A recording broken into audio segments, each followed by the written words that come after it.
सूर्य उपाध्याय साधु सर्व अर्थ के प्रकाशी मांगलिक उपकारी है। तिनको स्वरूप जाने राग ते बही जो भक्ति काहे को न माय स्तुति को उच्चारी है। धन्य धन्य तुम ही से काज सब आज भय कर जोरी बारंबार वंदना हमारी है। मंगल कल्याण सुख ऐसो हम चाहतु है। ओ मेरी ऐसी दशा जैसी तुम धारी है। ओ मेरी ऐसी दशा जैसी तुम धारी।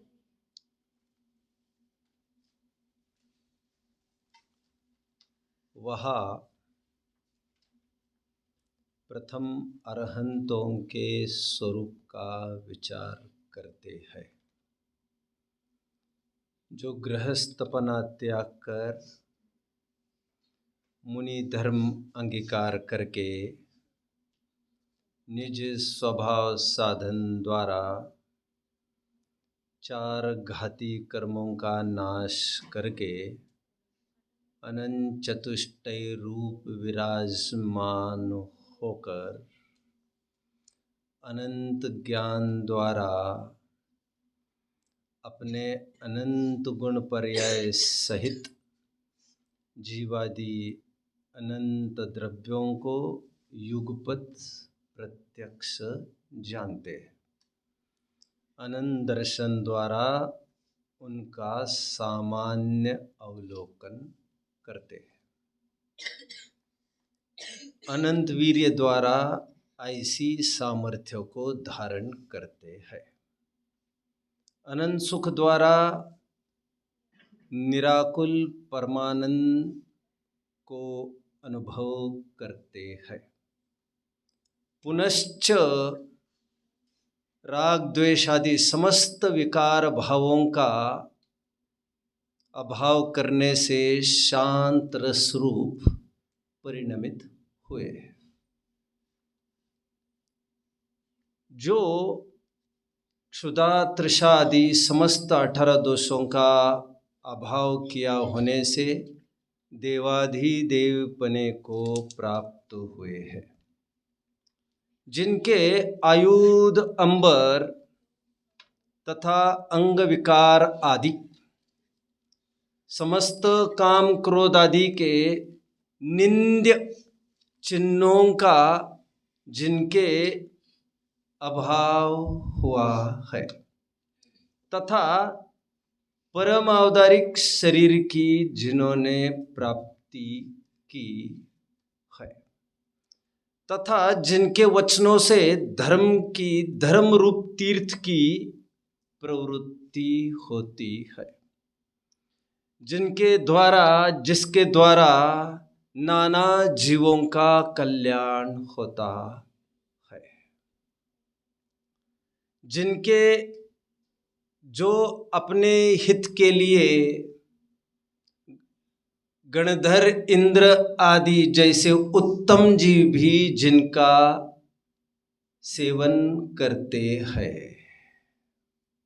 लोक में प्रभुत्व के कारणभूत नाना विभूति वैभव से संयुक्तपना, अनेक अतिशय से संयुक्तपना जिनके पाया जाता है, ऐसे सर्व प्रकार से पूजने योग्य अरहंत देव उन्हें हमारा नमस्कार हो। मोक्षार्थियों, पृष्ठ 2 मोक्ष मार्ग प्रकाशक का जैसा मुझे स्मरण है वैसे मैंने बोल के यहाँ से दिखाए। इसकी बॉटम लाइन में यदि बांधना हो हमें तो पंडित जी अरहंतों के स्वरूप को फरमाते हुए कुछ इस कदर नजर आ रहे हैं कि अरहंत का बखान 3 तरफ से कर रहे हैं। एक तो बाह्य संयोग की तरफ से, एक शरीर की तरफ से और एक आत्मिक गुणों की तरफ से। महिमा मंडन अरहंतों का 3 वस्तुओं के जरिए कर रहे हैं।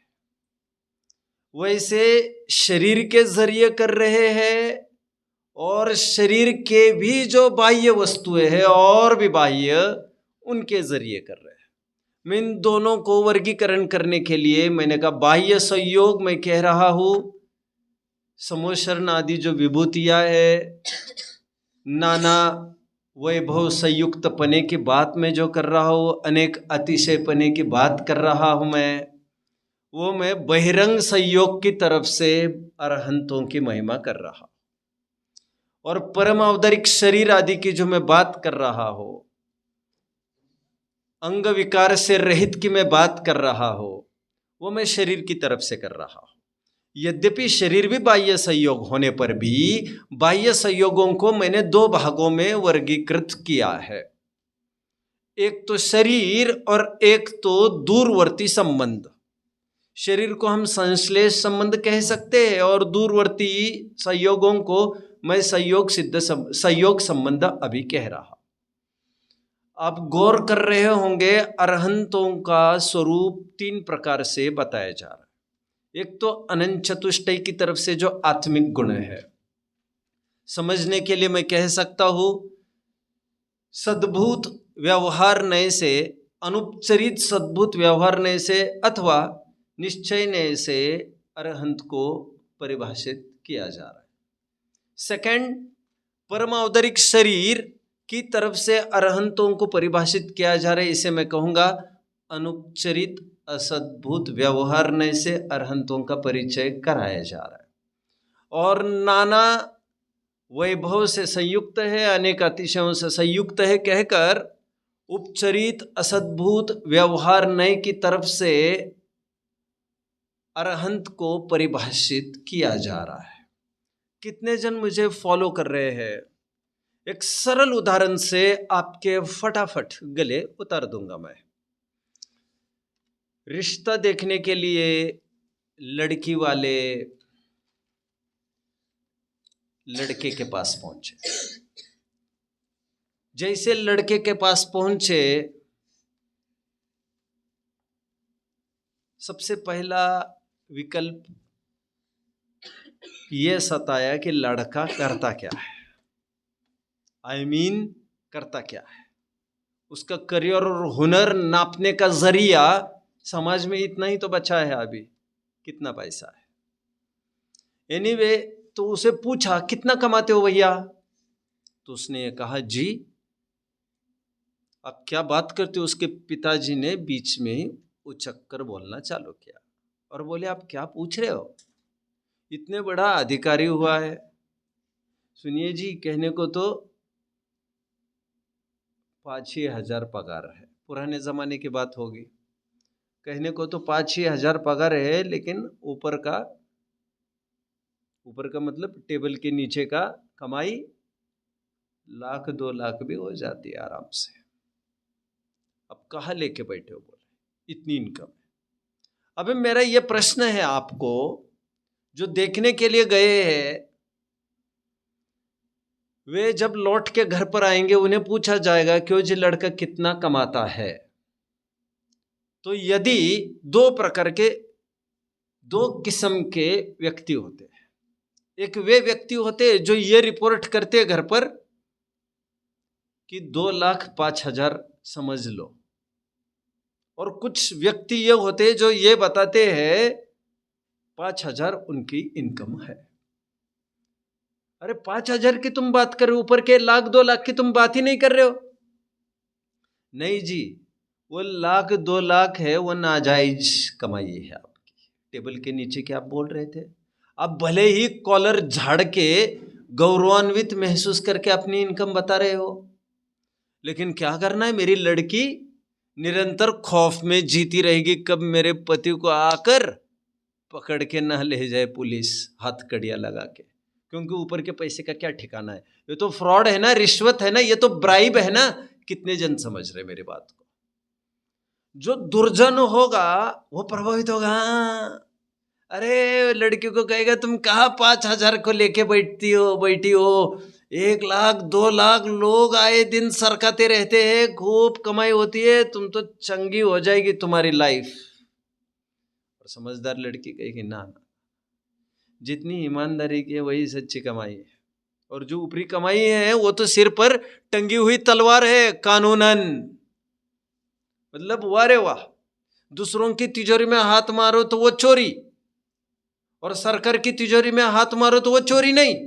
जबकि सरकार की तिजोरी मतलब ये प्रजा की ही तो तिजोरी है, सबकी चोरी करना चोरी नहीं, एक की चोरी करना चोरी है। वाह वाह, ये क्या बात है। सज्जन वो है जो ये कहता है ऊपर का रहने दो भैया। पहली बात, ऊपर के पैसे का कोई भरोसा नहीं होता, क्योंकि तो बेभरोसे का हो गया। 5,000 तो कोरोना हो कुछ हो, ये तो मिलेगा ही मिलेगा, भरोसे का है। और दूसरा, इलीगल होने से, ब्लैक मनी होने से तुम हथकड़ियों के भागी है, वैधव्य भोगेगी मेरी लड़की ना। बाबा मैं ऐसों के घर मेरी लड़की कभी ना दूं। कितने जन मेरी बात को समझ रहे। अरहंतों के ये था उदाहरण। सिद्धांत में आइए, जब अरहंतों का स्वरूप हमें बताया गया तो अरहंतों का इनकम ये बताया गया कि अनंत ज्ञान, अनंत दर्शन, अनंत सुख, अनंत वीर्य रूप, अनंत चतुष्टय, ये उनकी खरी कमाई है, लीगल कमाई है। पेपर वर्क, वाइट मनी इतना आता है, बट इसको क्या लेके बैठे हो तुम?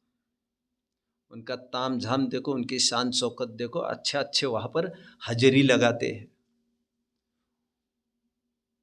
3 छत्र है, महामंडल है, योजनों तक निष्कंटक भूमि है, 1 योजन निष्कंटक भूमि है, योजनों तक दुर्भिक्षता का अभाव है, मंद मंद वायु चलती रहती है, सुगंधित सुगंधित हवा चलती रहती है, धर्म चक्र आगे आगे चलता रहता है। और क्या क्या बताए, वहां पर ये नहीं होता, वहां पर वो नहीं होता, आदि आदि। जो अज्ञानी और असमझदार होगा वो तो खुश हो जाएगा। किन बातों को देखकर खुश हो जाएगा वो? शाबाश शाबाश शाबाश। रोजाना 14,000 रत्न बरसते हैं। कितने? 14 करोड़ रत्न एक दिन में बरसते हैं बच्चों। हालांकि ये 15 माह बरसते रहते। कितने? जब भगवान गर्भ में आते हैं, गर्भ में आने के 6 माह पूर्व ये बरसते रहते हैं। 9 + 6 15 माह तक ये रत्न बरसते रहते हैं। एक दिन में 14 करोड़, 3.5 करोड़ 4 बार दुंदुबी बजती है। उनके अतिशय का क्या कहना भैया, क्या कहना। साधारण रिद्धिधारी मुनिराज भी, मैंने पिछले साल आपको बताया था, सूखे हुए तालाब के पास जाकर बैठे तो ये लो तालाब भर गया। सूखे काष्ठ के नीचे जाकर बैठे, मतलब सूखा पेड़ था, इतना हरा भरा हो जाता है, उसको 6 ऋतुओं के फल लग जाते हैं। तात्पर्य कहने का यह है, जब साधारण रिद्धिधारी मुनिराजों के इतना अतिशय हो सकता है, ये तो महान पुण्य प्रकृति के होल्डर है ये, इनकी तीर्थंकरत्व के ठाट बाट का क्या कहना। लेकिन कुछ अज्ञानी होंगे, वे बाहर के 42 गुणों में रीझ जाते। अरहंतों के 46 गुण कितने जनों ने पढ़े हैं? नए बच्चों ने पढ़े नहीं है, पुराने ने सबने पढ़ लिए। बहुत जल्द 1.5 महीने में आप यह सब मुखोद्गत कर लेंगे। अरहंतों के 46 गुण बताए। कितने? 46 गुण युत महाईश नामी, बोलते हैं ना पूजन में बच्चों। अभी बाद में देख लेना और बाद में समझ लेना भैया। 46 गुणों से युक्त का तात्पर्य, अंतरंग 4 गुण होते हैं, अंतरंग चतुष्टय, अनंत ज्ञान, अनंत दर्शन, अनंत सुख, अनंत वीर्य। और 42 गुण ये ऊपरी ऊपरी रहते हैं। जन्म संबंधी 10 अतिशय, केवल ज्ञान संबंधी 10 अतिशय, देवकृत 14 अतिशय, हाँ ये भी पढ़ चुके आप, 8 प्रातिहार्य। इस प्रकार ये 34 अतिशय और 8 प्रातिहार्य ये सब बहिरंग है। बट ये आज है और कल नहीं है। इसका क्या ठिकाना है? इस पर तुम यदि रीछते होंगे तो यह सच्चा प्रेम नहीं है। A friend is a person who accepts you in the way you are. दोस्त की परिभाषा क्या है? दोस्त की परिभाषा क्या है? दोस्त उसे कहते हैं who lives with you when the world walks out. कितने जन समझ रहे बात को? हमें हजारों दोस्तों की जरूरत नहीं है, हमें ऐसा एक दोस्त चाहिए जो हजारों संकटों में ढाल की तरह खड़ा है। मित्र वन व्यामधे गारव्या सारका। अब्दुल कलाम की भाषा में friend is worth so many libraries. एक अच्छे दोस्त का होना जीवन में बहुत बड़ी संपत्ति है। एनी टाइम आप उनसे चर्चा करो, आपको समाधान तो मिल ही जाएगा। समाधान का एक पुंज है, एक पिंड है ऐसा, जिसे दोस्त मिल गया फिर तो कहना ही क्या। और दोस्त वो होता है जो अनकंडीशनली आपके साथ रहता है, आपके साथ संपत्ति हो ना हो। ये दो सती हम नहीं छोड़ेंगे। धीरज धर्म मित्र और नारी, आपदकाल परखिए चारी। रामचरितमानस में कहते हैं दोस्त की सच्ची परीक्षा तब है जब हमारे जीवन में संकट आ जाएंगे, तब हम तुम्हारी सच्ची परीक्षा करेंगे। जितने हमारे साथ बने रहेंगे प्रतिकूलता में, वे हमारे खरे दोस्त। ये तो तुम आज तक मेरे साथ थे, संपत्ति साफ हो गई, तुम साफ हो गए, तुम दोस्त किसके थे यार? दोस्त किसके थे? तुम वफादार किसके थे? पैसे के? कितने जन समझ रहे? धीरज धर्म मित्र अरु नारी, आपदकाल विचारिए चारी। मैं शीघ्रता से एक बात कहता हूं। एक आदमी था, बहुत गरीब था, उसे कोई फूटी आंख देखना नहीं चाहता था, और समाज में भी हीनादिक रूप से ऐसा रुख हो जाता है, मतलब साधर्मी समाज में भी। परखिए चारी, अरे इस छंद को मैं 10 दफे आज तक कह चुका हूं, अभी तक आपने याद भी नहीं किया। तो दोस्त जब भी निकलता था रास्ते से, उसे कोई भाव भी नहीं देता था। अचानक उसे करोड़ों की संपत्ति मिल गई, लोग उसे जय जिनेंद्र जय जिनेंद्र जय जिनेंद्र करने। जो भी उसे जय जिनेंद्र करता, वे उसे कहता मैं बता दूंगा। अरे जय जिनेंद्र, मैं बता दूंगा। क्या कहता था? मैं बता दूंगा। एक दिन उसको किसी ने पूछा मैं बता दूंगा क्या बोलते हो आप? अरे मैं बता दूंगा, संपत्ति को जाकर घर में तिजोरी में रखे हुए पैसे को बता दूंगा तुम्हें जय जिनेंद्र का। ये कोई मुझे जय जिनेंद्र थोड़ी कर रहे हैं। कितने जन मुझे फॉलो कर रहे हैं? भगवान के सच्चे भक्त वे ही है जो भगवान को अनकंडीशनली एक्सेप्ट करते हैं, बिन शर्त उनको अपनाते हैं, सशर्त नहीं। तो भगवान के साथ सौदेबाजी कर रहे हो तुम तो। मतलब भगवान को भी नहीं छोड़ा यार तुमने तो। अपना काम बनता, बाहर में जाए जनता। लोग माँ बाप को तो बख्शते हैं, भगवान को तो बख्श दो, लेकिन तुमने भगवान को भी नहीं छोड़ा।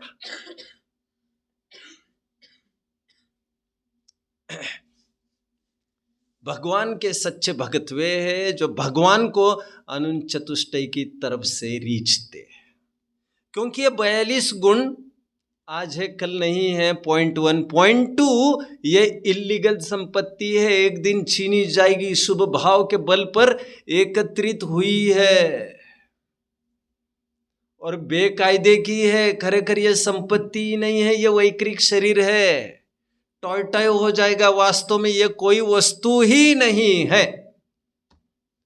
मैंने पहले भी कहा था, ये तो देवों का शरीर हुआ करता है, वैक्रिक शरीर, पृथक विक्रिया रूप। ये समोशरण की रचना ही देवों का शरीर है। कितने जन मुझे यहां तक फॉलो कर रहे हैं? मैं अभी तक कहने में सफल इतना ही हुआ हूं कि भगवान की सच्ची भक्ति वह है जो भगवान को उनके जीवाश्रित गुणों के जरिए उनकी पहचान करे और उनके पुद्गलाश्रित गुणों से पृथक उनका सच्चा स्वरूप जाने। पुद्गलाश्रित गुण बताए गए थे वो ऊपरी पहचान के लिए, रीझने के लिए नहीं, लेकिन जो अंतरंग गुण बताए हैं वो रीझने के लिए। बहिरंग गुण बताए हैं उससे सामान्य जन रीझते तो है, तभी तो लिखना पड़ा टोडरमल जी को। इसलिए मैंने पढ़कर आने के लिए कहा था आपको। अंतिम 2-3 लाइन्स स्पेशली उस लाइन्स में लिखा है, जिनका लोक में प्रभुत्व के कारणभूत, लिखा है, नाना वैभव संयुक्तपना है, अनेक अतिशय संयुक्तपना होने से, लिखा है लोक में प्रभुत्व के कारणभूत ऐसी संपदा से भी युक्त है। का तात्पर्य है लोक में तो इसी की महिमा है। एनीवे, टोडरमल जी स्वयं परिभाषित कर रहे थे अरहंतों को तीनों तरफ से। ध्यान से सुनना प्रकरण को। हाँ, कहाँ से परिभाषित कर रहे थे अरहंतों का स्वरूप? तीनों कौन कौन से? अभी दोनों तरफ से कहना हो तो अंतरंग और बहिरंग, एक जीवाश्रित और एक पुद्गलाश्रित गुण। पुद्गलाश्रित गुणों से पहचान तो होती है शरीर की, ये अरहंत है ऐसी, बट वहां रीझना नहीं है। 220 पेज पर टोडरमल जी स्वयं देखिए कैसा खंडन करते हैं इसका। आ गए अब 220 पेज पर। आई मीन टू से ये पेज वैसे 220 तो नहीं है, ये पेज है 221। आ गए। देव भक्ति का अन्यथा रूप, वैसे कहने की जरूरत नहीं है। षोडश कारण भावनाओं के प्रकरण में आज अरहत भक्ति की चर्चा प्रसंग प्राप्त है और सम्यक दृष्टि जीव को अरहंतों के प्रति भक्ति निरंतर वर्तती है। उसका शरीर छलनी होने पर भी उसको सच्चे देव के प्रति, अरहंतों के प्रति अनास्था, अश्रद्धा नहीं हो जाती। कितने भी प्रलोभन दिए जाने पर भी वह अन्य जगह अरहंतों के अलावा अन्यत्र कहीं भी अपना माथा नहीं टेकता है। पहले 221 पेज तो पढ़ लेते हैं, फिर मैं विशेष बात करूंगा। देखिए, वह अरहंत देव है, मिला, इंद्र आदि द्वारा पूज्य है। बोलो भैया, अरहंतों को इंद्र आदि पूज्य मानते हैं कि नहीं? मानते हैं। आप जानते होंगे वहां पर 100 इंद्र उनकी चाकरी करते हैं। समोशरण में पूरी हयाती उन्हीं की होती है। इंद्रगण की आज्ञा से ही ये सब समोशरण आदि की रचना हुई है। 100 इंद्र वहां पर तैनात है, तैनात। लेकिन वे पूज रहे हैं इसलिए हम पूजे, तो यह मान्यता अच्छी नहीं। कुछ कुछ लोग होते हैं ना, किसी किसी का बहुत फेम और पॉपुलैरिटी होती है, बहुत भीड़ उनके अगल बगल में घूमती है, तो अपन भी जाते हैं उनके पास कि क्या भैया उनका होल्ड है, उनसे दूर रहकर काम नहीं चलेगा। लेकिन वो सच्चे दोस्त नहीं है। अब जो पॉपुलैरिटी में खड़े लोग हैं उनको बहुत मुश्किल है यकीन करना कि कौन अपने हैं और कौन परा है, क्योंकि सब स्वार्थ के लोभी मंडराते रहते हैं। देखिए, इंद्र आदि द्वारा पूज्य है, अनेक अतिशय सहित है, क्षुध आदि दोष रहित है, शरीर की सुंदरता को धारण करते हैं, स्त्री संगम आदि रहित है, दिव्य ध्वनि द्वारा उपदेश देते हैं, केवल ज्ञान द्वारा लोकालोक को जानते हैं, काम क्रोध आदि नष्ट किए हैं, इत्यादि विशेषण कहे। कितने जन फॉलो कर रहे हैं? वहां इनमें से कितने ही विशेषण पुद्गलाश्रित है और कितने ही जीवाश्रित है, उनको भिन्न भिन्न नहीं पहचानते। कितने जन समझ रहे? अरहंत की सच्ची भक्ति कौन सी? अरहंतों को उनके आत्मिक गुणों की तरफ से उनका बहुमान आना, यह अरहंत भगवान की सच्ची भक्ति है। मजबूरी है कि जाते तो हम मंदिर में ही है नहीं समझे। इतना यदि ऐसा ही होता तो सिद्धों की भक्ति कर लेते हम लोग, मंदिर भी सिद्धों के बनते, बट ऐसा नहीं है। मंदिर किनके बनते हैं? अरहंतों के बनते हैं, और सामान्य अरहंतों के भी नहीं बनते। लकीर के फकीर सीरीज में मैंने एक दो सेशंस लिए थे इस पे, हम और हमारे मंदिर कितने हैं दिगंबर। उसमें मैंने बखूबी इसका खुलासा किया था कि अरहंतों की प्रतिमाएं नहीं होती है, तीर्थंकरों की प्रतिमाएं होती है। जो हमारे कृत्रिम जिन बिंब है, मैं उनकी बात कर रहा हूँ। कृत्रिम चैत्यालय जो हम स्थापित करते, मैं उनकी बात कर रहा हूँ। राइट? ये तीर्थंकरों के ही प्रतिनिधित्व वे जिन बिंब करते हैं, क्योंकि मंदिर स्वयं समूह शरण का प्रतिनिधित्व करता है। इसीलिए तो महामंडल भी होता है, इसीलिए तो वहां पर छत्र चंवर भी होते हैं। यह सब तीर्थंकरत्व का प्रतीक हुआ करता है। कितने जन फॉलो कर रहे हैं मुझे? शाबाश। एंड आप यहां पर आकर ये बोल रहे हो हमें कि तीर्थंकर के तीर्थंकर पने को गौण कर दो और सामान्य पना अवलोकन करो। आप मतलब शरीर से भिन्न अनुभूति करो। अरे भैया, फिर यहां आने की जरूरत ही क्या है? लेकिन जो कमजोर लोग होते हैं उनको प्रथम भूमिका में कुछ फिगरेटिव आइकॉन की जरूरत होती है। फिगरेटिव आइकॉन का तात्पर्य कुछ रूपी पदार्थों के अवलंबन की जरूरत भासित होती है। बट एक बार प्रोफिशिएंसी आने लग जाए तो फिर उनको बिना प्रतिमाओं के, बिना सामने किसी बिंब के भी वे अपने आप भक्ति भाव में डूबने रहने की सामर्थ्य रखते। इसीलिए मुनिराजों के देव दर्शन का कोई नियम नहीं है। मैं दोनों बातें कह रहा हूं। मंदिर स्थापित ही किए हैं तीर्थंकर के, और कहा क्या जा रहा है? यदि तुम बाहर के तामझाम की तरफ से रीझ रहे होंगे भगवान की तरफ, तो यह सच्ची भक्ति नहीं है। जीवाश्रित और पुद्गलाश्रित। देखिए, तथा जो बाह्य विशेषण है उन्हें जो जानकर उनके द्वारा अरहंत देव को महंतपना विशेष मानता है, और जो जीव के विशेषण है उन्हें यथावत न जानकर उनके द्वारा अरहंत देव को महंतपना अज्ञान अनुसार मानता है। कितने जन फॉलो कर रहे? मैं सब बोल चुका।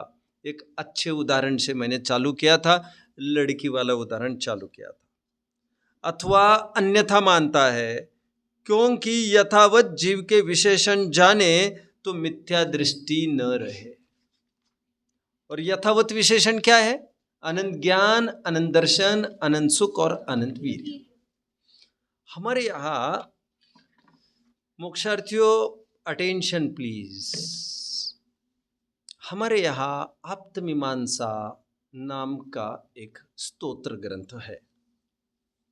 पहले मैं आज इस बात का भी खुलासा कर दूं, स्तोत्र, स्तुति, स्तव, स्तवन, भजन, पूजन, भक्ति, यह सब एक अर्थवाची है।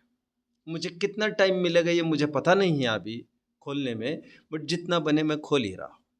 आजकल जो भक्तियां प्रचलित है हमारे समाज में, अब ये कुछ बजाए बिना और कुछ गाए बिना तो मजा ही नहीं आता। और माइक तो चाहिए ही चाहिए माइक, और लोग तो चाहिए ही चाहिए उसमें। और अकेले में भक्ति करना तो क्या करना भक्ति? मतलब भगवान को इतना फीका देख रहा है, जितनी कीमत लोगों को दे रहा है उतनी भी कीमत भगवान को नहीं दे रहा है। आज तुम्हें भक्ति नहीं उमड़ी, क्या बात है? हम तो ये कह रहे हैं सच्ची भक्ति वो है जो मोहताज नहीं हो भीड़ की, मोहताज नहीं हो डोल डपली की, मोहताज नहीं हो नाच गाने की, मोहताज नहीं हो डिस्को लाइटिंग की। अरे दादा तुम कहाँ हो? तुम भूल गए? हमारा रुतबा ऐसा था, हमारा ऐश्वर्य ऐसा था अहिंसात्मक जैन धर्म का कि सूर्यास्त के बाद एक भी मंदिर चालू ही नहीं रहता था, लाइट फिटिंग्स ही नहीं हुआ करती थी, और तुमने भक्ति का टाइम रात का चयन किया। और अभी बरसाती माहौल में इतने जीव जंतु होते हैं, लेकिन नाच नाच नाच नाच नाच नाच नाच नाच नाचते हैं लोग। देखा है आप लोगों ने? कितना झूमते। आजकल नगीना डांस भी करते हैं लोग। नगीना डांस जानते हैं? ओ हो, क्या हो गया। Unnecessarily trying to attract the attention of the people. Anyway, हमारे स्तुति साहित्य में बच्चों एक देवागम स्तोत्र नाम का एक स्तोत्र है, आप्तमीमांसा जिसे कहते हैं। नाम क्या है? देवागम स्तोत्र। समंतभद्राचार्य ने लिखा है। कितने छंदों का स्तोत्र होगा वो? 114 कारिकाओं का स्तोत्र है। कितना? 114 कारिकाएं है, 10 अध्याय है उसमें। आपको सुनकर आश्चर्य होगा बच्चों, आपको सुनकर आश्चर्य होगा। पूरे 114 कारिकाओं में एक जगह भी भगवान का नाम नहीं लिया है। ऐसी तो भगवान की स्तुति किए जा रहे हैं, और उसमें एक जगह भी ये नहीं बोल रहे हैं भगवान क्या रूप है आपका, क्या ओठ है आपके, क्या गाल है आपके, क्या पैर है आपके, क्या हाथ है आपके। कुछ नहीं है ऐसी भक्ति। 114 कारिकाओं की जो भक्ति स्तोत्र है उसमें केवल इसकी चर्चा की, भगवान आपने जो आपके सिद्धांतों में कथनचित नित्य कथनचित अनित्य वस्तु बताई वो बेहतरीन है, क्योंकि सर्वथा नित्य माने तो ये आपत्ति आएगी, सर्वथा अनित्य मानने पर ये आपत्ति आएगी। फिर दूसरे अध्याय में पूरे छंद इस प्रकार के हैं, हे भगवान आपने बताई हुई वस्तु किसी प्रकार से अभावात्मक है, किसी प्रकार से भावात्मक है, यह बिल्कुल यथार्थ है, क्योंकि सर्वथा अभावात्मक मानने से यह समस्या आएगी, सर्वथा भावात्मक मानने से यह समस्या आएगी। अभी भगवान की ऐसी स्तुति हो सकती है, कोई इमेजिन कर सकता है? ऐसी स्तुति की, भगवान की ऐसी स्तुति की जिसमें भगवान का नाम ही नहीं लिया बच्चों, और भगवान के द्वारा बताए हुए सिद्धांतों की महिमा की है। हमें चाहिए हम ऐसी स्तुतियों को बढ़ावा दे, बट हमें वह अच्छी लगती है जिसमें थोड़ा मटकने का भाव हो जाए तो अच्छी लगती है। तो ये मतलब ठीक स्वरूप नहीं है। जैन धर्म बड़ा गंभीर मार्ग है, इसमें सोच विचार की ही मुख्यता है, शरीर के एक्टिविटीज़ की मुख्यता नहीं है, आदि आदि आदि। अभी कल ही एक भाई का मुझे प्रश्न आया था। भाई मतलब वे स्वयं वक्ता ही है और उन्हें कहीं बोलना था इन विषयों पर, तो मुझे पूछ रहे थे, मुझे द्रव्य भाव पूजन पर बोलना है, कौन सी अच्छी है, आदि आदि प्रश्न डाले थे मुझे, और इसका क्या उत्तर देना चाहिए। मैंने कहा पूजा विधि और फल पाठ में हम देख चुके सुबोध प्रबोध का कन्वर्सेशन, जिसमें एक जन प्रश्न पूछता है क्या एक द्रव्य से भी पूजन हो सकती है? अरे क्यों नहीं, वो कहता है 7-6 द्रव्य से भी हो सकते हैं। अरे बिना द्रव्य के भी हो सकते, सच्ची पूजने तो बिना द्रव्य के ही होती है। और द्रव्य पूजन की परिभाषा क्या की है मालूम? पिछले साल एग्जाम में पूछा था, याद आ रहा है? द्रव्य पूजन की परिभाषा क्या की है आचार्यों ने? अमित गति आचार्य ने द्रव्य पूजन की परिभाषा की है, वच काय संग्रहो द्रव्य पूजा निगद्य थे। याद आ रहा है? वचन से कुछ बोलना, नमोस्तु नमोस्तु नमोस्तु, हे भगवान। और देखो जरा विचार करो, दिमाग से विचार करो। देव दर्शन की विधि लिखो, दरवाजे पर पानी रखा रहता है, तुम्हारा कोई नौकर रखा है? नहीं, आज का प्रचलन तो ऐसा ही है ना जी। हाँ, तो फिर एक माली रखा रहता है उससे पहले तो। और क्या होता है फिर अंदर जाने पर नमोकार मंत्र बोलना होता है, और क्या होता है, फिर 4 मंगल का पाठ पढ़ना होता है, और क्या होता है। अरे ये सब तुकबंदी कृत्रिम है भाई, क्या बात कर रहे हैं आप। अरे नमोकार मंत्र ही कृत्रिम है, 4 मंगल पाठ ही कृत्रिम है। कृत्रिम समझ में आ रहा है। आज का है, आज का, कोई अनादि निधन तो है नहीं। ये कितने जन फॉलो कर रहे हैं। शाब्दिक रचना तो आज की है ना, 2000 वर्ष पहले लिखा गया है ना नमोकार मंत्र। उसके पहले भी देव दर्शन करते ही होंगे ना लोग। वे क्या करते होंगे, वे क्या करते होंगे। अरे कुछ सोचा है आपने। नमोकार मंत्र तो बोलते ही नहीं होंगे ना, हा या ना। अरे हा या ना। 4 मंगल पाठ तो बोलते ही नहीं होंगे ना। तब 4 मंगल पाठ तो और भी बात का है, बाद का है। तब क्या करते होंगे। अरे भैया ये किसी को लगा, किसी ने एक प्रकार की भक्ति की, तो लोग बस उसके पीछे पीछे पीछे पीछे पीछे पीछे पीछे दौड़ने लगते, दौड़ने लगते, दौड़ने लगते। पहले जल का अर्घ होता है, फिर इसका अर्घ होता है, फिर इसका अर्घ होता है, फिर इसका अर्घ होता है, इसका अर्घ होता है, फिर लकीर के फकीर की परंपरा चालू होती है। और ये धर्म जो भाव प्रधान था वो सांप्रदायिक हो जाता है। जिसमें केवल भावों की मुख्यता थी वो क्रियाकांड की मुख्यता वाला होने लगता है। भाव रह जाते एक तरफ और द्रव्य मुख्य हो जाते। और फिर जो जितनी द्रव्य चढ़ाएगा वो उतने फटाफट मोक्ष में चला जाएगा। और भक्ति के नाम पर ये सब लूटे पीटे जा रहे हैं। विदेशों में बच्चों क्या हालत हुई मैं आपको बताना चाहता हूं। विदेशों में गवर्नमेंट ने बैन किया, आप द्रव्य यहां वहां क्षेपण नहीं कर सकते। वो कोई भारत दिख रहा है आपको। आप जानते हो ना विदेशों में स्पेशली दुबई जैसी कंट्रीज है, कुछ भी यह हवा फेंकेंगे तो चलेगा नहीं वहां पर। थाईलैंड, बैंकॉक वगैरह जैसी कंट्रीज है। आप समझ रहे हैं मेरी बात को। इतनी क्लीन, इतनी क्लीन, इतनी क्लीन होती है, आदमी तो यह सोच सकता है साहब मैं यही बैठूं, मैं यही लेट जाऊं, यही करूं। वहां पर द्रव्य का क्या करेंगे। एक बार प्रश्न आया लंदन से और गवर्नमेंट ने बैन कर दिया है। तो फिर एक काम ये हमारे पास बचता है, वो द्रव्य को ले और आग में हम भस्म करें। ना पानी में क्षेपण कर सकेंगे, ना ये कर सकेंगे। मैंने आपको और एक घटना सुनाई थी, वैसे इसका पार्ट नहीं है, फिर भी मैं बता देता हूँ।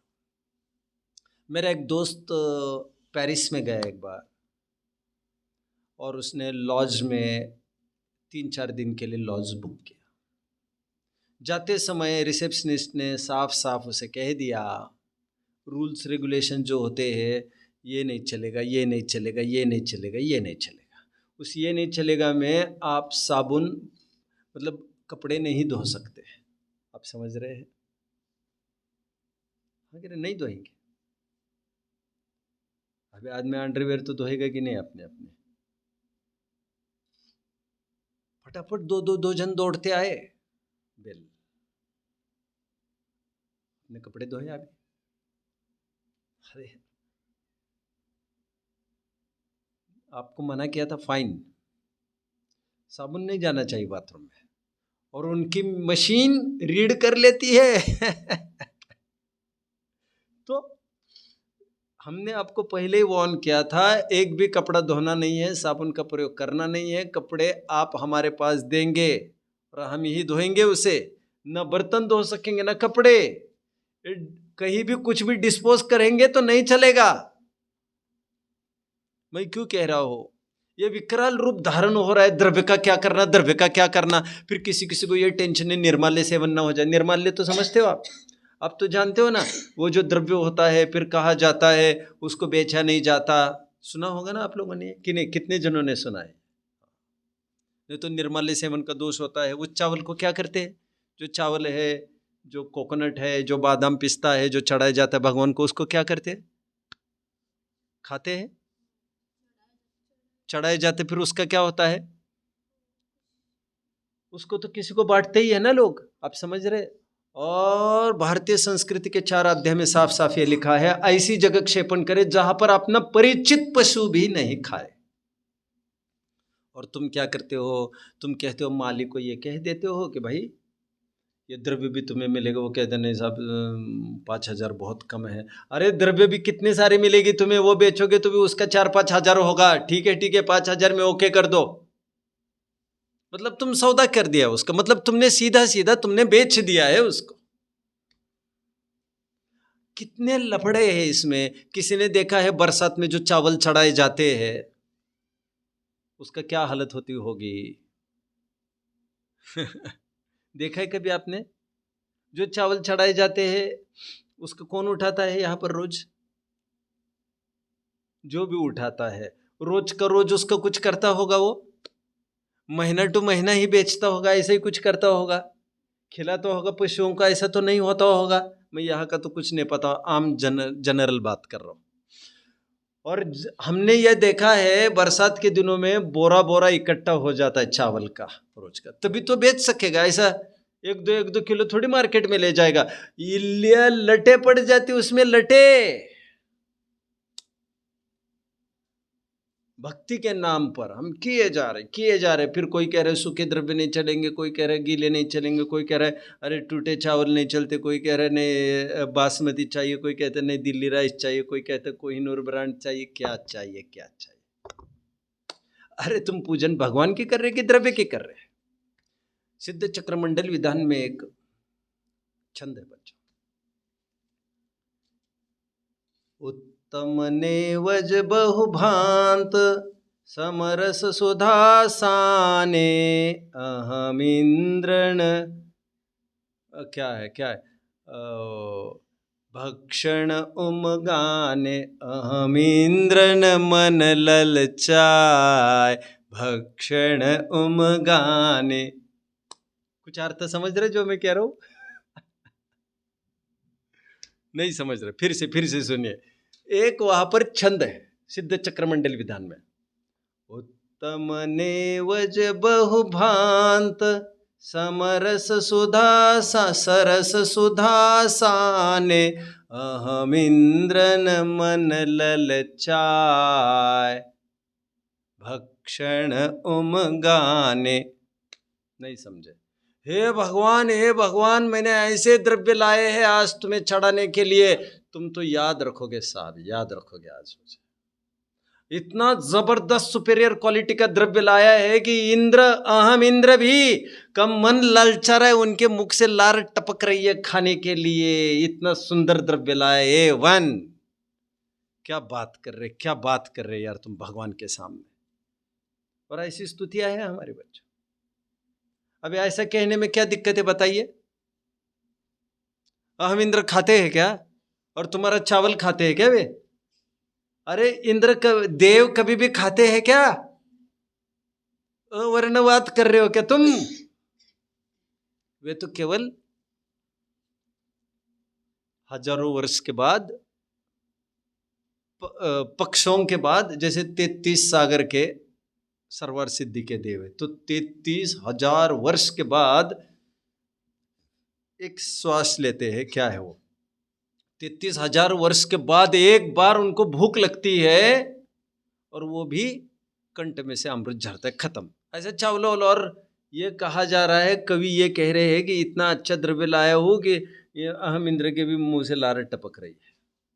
अब तुम पूजन किसकी कर रहे हो, महिमा किसकी गा रहे हो? द्रव्य की कि भगवान की? लेकिन ऐसी भक्तियां भी चली है और व्यवहार प्रधान शैली में यह सब जायज माना गया है। बट कितने लकीर के फकीर होंगे हम? किसको प्रदान करेंगे हम? यह हमारे विचार की बात है। भगवान की सच्ची भक्ति वो है जो हमें अंतर में इतनी स्फूर्ति, इतनी प्रेरणा दे कि हम भी भगवान बन जाए, बस वह है। और भगवान होने की भावना व्यवहार भक्ति, और भगवान होना परमार्थ भक्ति, और भगवान होने के मार्ग पर भी स्थित हो जाना वो भी परमार्थ भक्ति। अरे सूरज को सच्ची पूजन करनी है तो दीपक दिखाकर किए जाते हैं, हाँ या ना? लोग की बात कर रहा हूं, हम मानते नहीं ऐसे। केवल ज्ञान की पूजा करने के लिए तुम्हारे पास सम्यक ज्ञान का अर्घ्य होना चाहिए, तो मजा आएगा तुम्हारे पास। तो मैं आपको ये बता रहा था कि आप्तमीमांसा की कारिका है, आप्तमीमांसा की कारिका में प्रारंभ बहुत सुंदर किया है। ऐसा करते, हे भगवान, आपके दरबार में देव आते हैं,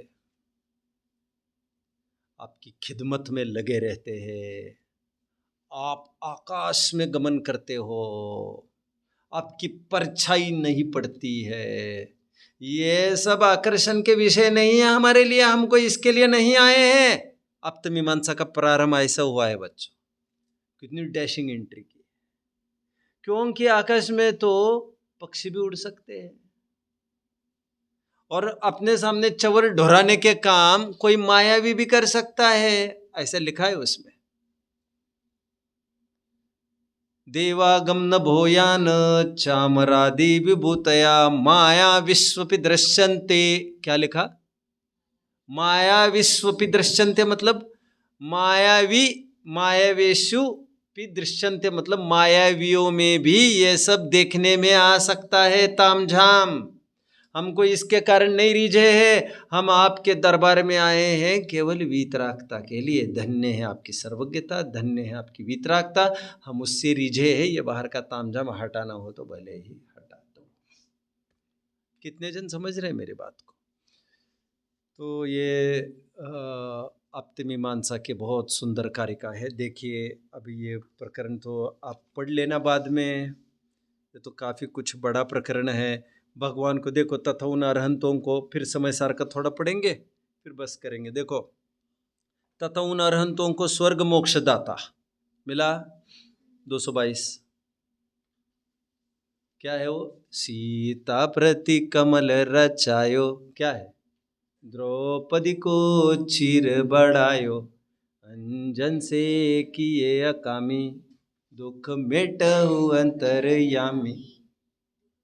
द्रौपदी को तुमने इतना बड़ा काम किया, उसका सीता का काम किया, थोड़ा मेरे भी देख लो यार, 2-5 लाख रुपए कर्जा मेरे ऊपर हुआ है, थोड़ा निपटा दो यार, कुछ तो करो। भगवान धक्का लगा दो। भगवान को क्यों याद कर रहे हैं, समझे? देखो, तो तथा उन अरहंतों को स्वर्ग मोक्ष दाता, दीन दयाल, अदम उदारक, पतित पावन मानता है। सो जैसे अन्यमति कर्तृत्व बुद्धि से ईश्वर को मानता है, उसी प्रकार यह अरहंत को मानता है। यह सब प्रकरण पूरा पठनीय है। जाते जाते मैं एक थोड़ी इन्फॉर्मेशन शेयर करना चाहता हूँ। अभी मध्य प्रदेश के बोर्ड में, स्टेट बोर्ड के सिलेबस में, पढ़ाइयों में कृष्ण को जो आज तक माखन चोर एक विशेषण लगता था, अभी गवर्नमेंट ने डिसाइड किया है, कोर्ट ने ऑर्डर दिया है, माखन चोर ये विशेषण हट जाएगा। उस विशेषण हटने से क्या हो जाएगा भैया? विशेषण, वो विशेषण हटने से क्या हो जाएगा? और आज तक बोलते ही रहना उस विशेषण को। कौन सा विशेषण? और ठाट से बोल रहे तुम, हमारे भगवान। कोई ये कह सकता है कि भैया मेरे भगवान चोर है, मुंह संभल के। और यदि भगवान चोर है तो चोर भी भगवान कह सकते हैं हम चोर को भी, हाँ या ना? अरे तुम होश में हो? तुमने जिसे भगवान बनाया है वो किस ढंग का है, किस सूरत का है, तुम्हें पता है? नहीं साहब, भगवान के ऊपर कुछ नहीं बोलना, हमारे भगवान। अरे भाई, कोर्ट ने हटा दिया उसको, माखन चोर को। इसका मतलब क्या था? आज तक तुम गलत बोल रहे थे, ये बात साबित हुई या नहीं हुई? अच्छा, माखन चोर शब्द हटाने से क्या होगा? अब एक्टिविटी तो वैसे भी मानते हो। कितने जन मुझे फॉलो कर रहे? क्या दही अंडी बंद करना रहे? कितने जन समझ रहे? दही अंडे आई थिंक महाराष्ट्र में ही जोर शोर से होती है कि पूरे भारतवर्ष में होती है? क्या है, सब जगह होती है। अब जानते दही अंडी क्यों मनाते हैं? मैं बताता हूँ बच्चों आपको। दही अंडे अभी हुई ना जन्माष्टमी कहते हैं ना उसको, हाँ या ना? क्योंकि मैं ज़्यादा नहीं समझते इसलिए पूछ रहा हूँ, आप लोग समझते होंगे ज़्यादा। वो इसीलिए करते हैं क्योंकि पुराने ज़माने में ये कृष्ण, वो दही हंडी भी नहीं बनाना चाहिए कायदे से, तो इनको तो मक्खन हंडी बनाना चाहिए। कृष्ण को मक्खन बहुत अच्छा लगता था, तो ये अड़ोसन पड़ोसन सबके यहाँ जाता था, अपने घर में सबके जाकर साफ कर लेता था। तो सबको पता रहता था कृष्ण आएगा खाएगा, तो ऊपर छीके को टांग कर रखते थे। फिर कृष्ण एंड कंपनी क्या करते थे, उनके दोस्त मंडली कहते यार तुम चिंता मत करो, अपन निकाल देंगे, तुम बैठो हम खड़े रहेंगे, ऐसा करके उसको निकाल लेते थे। एंड देयरफॉर वो जन्माष्टमी के प्रतीक रूप में वो दही हांडी मनाते। लेकिन और भी काम थे जो तुम कर सकते थे आज के दिन, जन्माष्टमी के दिन यही कोई दिखाना बहुत जरूरी भी तो नहीं था। और एक के ऊपर सिक्का कोई इतना ऊपर टांगे जाता होगा क्या, 10-10, 20-20 का? तुम समझ में आ रहा है क्या कहा? बट चलता रहता है। मुझे तो अभी केवल इतना कहना, माखन चोर केवल ये उपाधि हटा दी गवर्नमेंट ने, उससे क्या होगा भाई? उससे क्या होगा? मतलब तुम मानते तो वैसे ही हो। तुम तो एक काम करो, हमारी बात मानो तो भगवान ये विशेषण हटा दो बस। तुम बात बाकी जो भी कुछ करो सो ठीक है, लेकिन भगवान विशेषण हटने में तो पूरा खतरा ही है ना। फिर तो दर्शन ही धराशायी हो जाएगा। कितने जन मुझे समझ रहे हैं? ऐसे तो मान्यताएं है बच्चों सब। अभी यहाँ पर खंडन किया जा रहा है, इसलिए अरहंत भक्ति में इस प्रसंग में यह समझने लायक है कि सच्चे देवता हमारे वीतरागी होते हैं। ऐसे कोई किसी का चुरा ले, किसी का कुछ करे, किसी का नटखट है, किसी का कोई शत्रुओं का परिहार करे, मित्रों की रक्षा करने जाए, द्रौपदी के वो साड़ी देने जाए, फिर वो किसको बचाने गए, और वो शिशुपाल कौन, वो रुक्मिणी ने चिट्ठी लिखी भाई वो, तो वो सब वहाँ चले गए। अभी अभी मैं कहाँ तक बताऊँ यार, आप इतिहास देखते रहो। ये सब लफड़े भजते में भगवान कहाँ उलझने को, तो साधारण मानव करते रहते ही ये सब। ठीक है, आइए अपने निश्चय भक्ति में आइए। राहुल सांकृत्यायन की उस लाइन को जो मैं काफ़ी टाइम से नहीं बोला हुआ, आज लो फिर से एक बार दोहरा दे ही देता हूँ बच्चों। महावीर के शिष्यों ने यदि महावीर को सर्वोत्तम वस्तु कोई दी होगी, बात को पूरी करिएगा। अरे कितनी बार मैंने रिपीट किया होगा इस बात को। महावीर के शिष्यों ने महावीर को यदि सर्वोत्तम वस्तु कोई दी होगी तो अपने भक्तों को अपनी निजी गुलामी से भी छुटकारा दिलाया है। महावीर ने अपने शिष्यों को क्या किया है? अपनी गुलामी से भी छुटकारा दिलाया है। मतलब ऐसा दर्शन है ये, जो महावीर ये कहते भैया मेरे प्रक्षाल करने भी मत आया करो, समय बर्बाद खराब मत करो। मैं किसी का प्रक्षाल करते करते महावीर नहीं हुआ हूं, सो तुम भी नहीं होंगे। मैं तो अपने स्वरूप में मग्न रहा, मैं तो मेरे स्वभावन का प्रक्षालन किया, जो मलिनता थी राग द्वेष रूप उसको हटाया, सो मैं महावीर बन गया। चलिए निश्चय स्तुति क्या है देखिए अभी जरा 2-3 छंदों में समय सार में क्या कहा जा रहा है देखिए। अभी 31, 32, 33वीं गाथा है।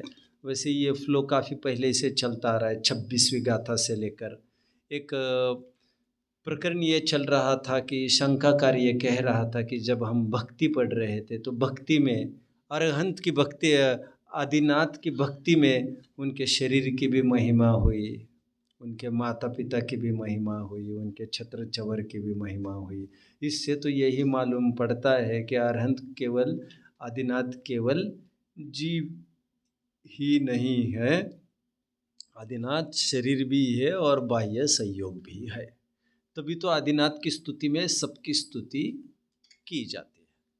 तो आचार्य देव उसे समझाते हैं भैया ये आदिनाथ की स्तुति में ये सभी चीज़ें आती तो है, लेकिन परमार्थ से विचार किया जाए तो शरीर की तरफ से स्तुति करना, माता पिता की तरफ से स्तुति करना वो निश्चय स्तुति यथार्थ स्तुति नहीं है।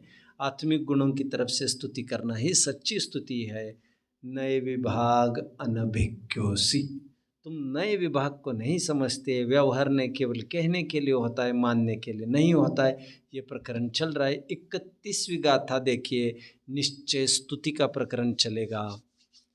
भगवान की निश्चय स्तुति क्या है? क्या है निश्चय स्तुति भगवान की? क्या बताएंगे? समय सार क्या बता सकता है? आत्मा का आश्रय करना निश्चय स्तुति। कोई ये कह सकता है भगवान की निश्चय स्तुति आत्मा का आश्रय करना, ये क्या बात कर रहे हो यार तुम?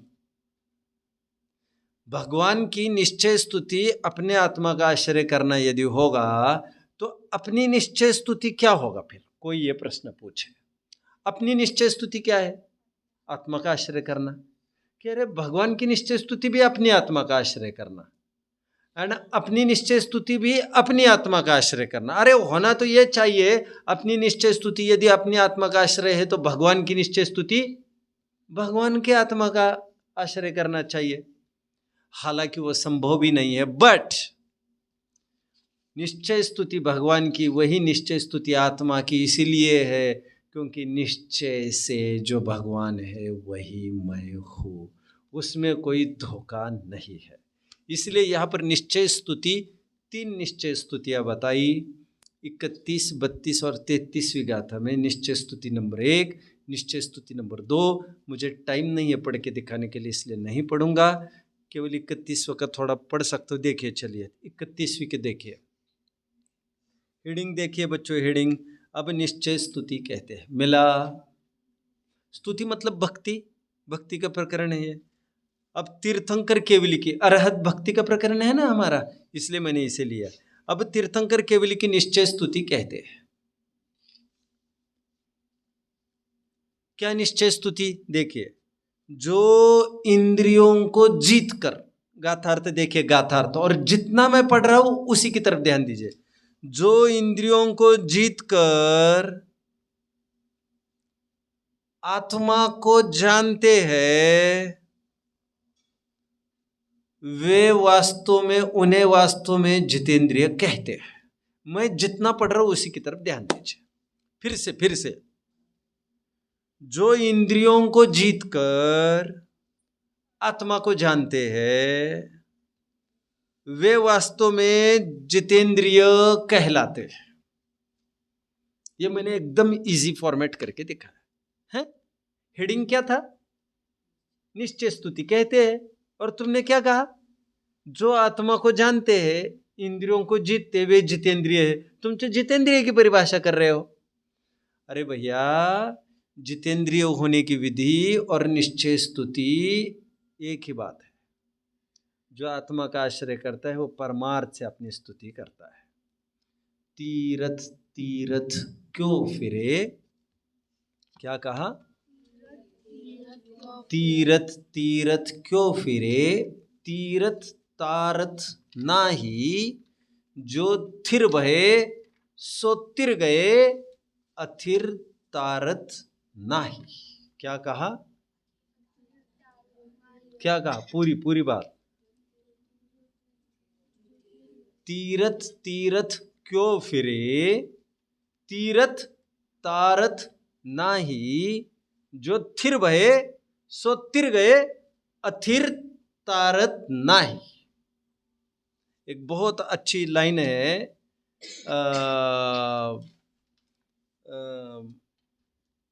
राग द्वेष को त्याग दे भैया सुगम इलाज। क्या है वो लाइन पूरी?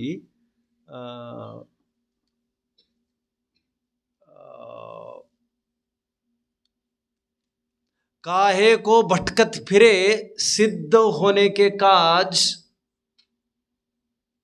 आगे क्या बोला था मैंने? अभी एक लाइन बोली थी ना उससे पहले। काहे को भटकत फिरे सिद्ध होने के काज, राग द्वेष को त्याग दे भैया सुगम इलाज। यहाँ पर 3 प्रकार की निश्चय स्तुतियाँ कही है। एक तो चौथे गुणस्थान की प्राप्ति करना, श्रद्धापेक्षा से निश्चय स्तुति, श्रद्धापेक्षा से आत्मा को ग्रहण करना। एक तो 8वें से लेकर 11वें गुणस्थान वर्ती निश्चय स्तुति कही, जो उपशमन का काल है। और एक 12वें गुणस्थान वर्ती जो क्षपणा का काल है। मोह जब क्षीण होता है तो विभिन्न स्तर की स्तुतियाँ है। अरे जो जो गुणस्थान बढ़ता है त्यो त्यो स्तुति का सच्चा रंग आने लगता है। अपनो ही रंग में ही, क्या है वो? रंग दो प्रभु जी। किसके रंग में?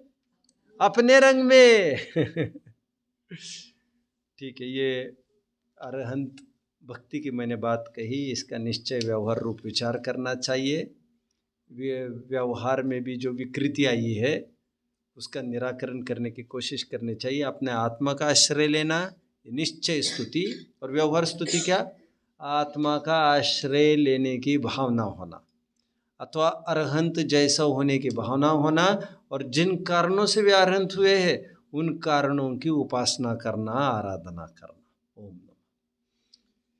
हाँ बोलिए, कौन सा? तीरथ, तीरथ क्यों फिरे,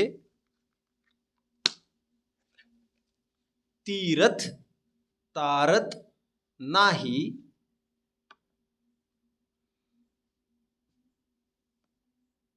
तीरथ समझ में आ रहे ना आपको? लोग कितना भटकते, अभी यहाँ जाना, अब वहाँ जाना, अब वहाँ जाना, 1000 मंदिर है तो मैं 1000 के ही दर्शन करके रहूंगा, सैकड़ों बार ऊपर नीचे करूंगा। तीरथ तीरथ क्यों फिरे, तीरथ तारत नाही, जो थिर भये सो तिर गए, अथिर तारत नाही।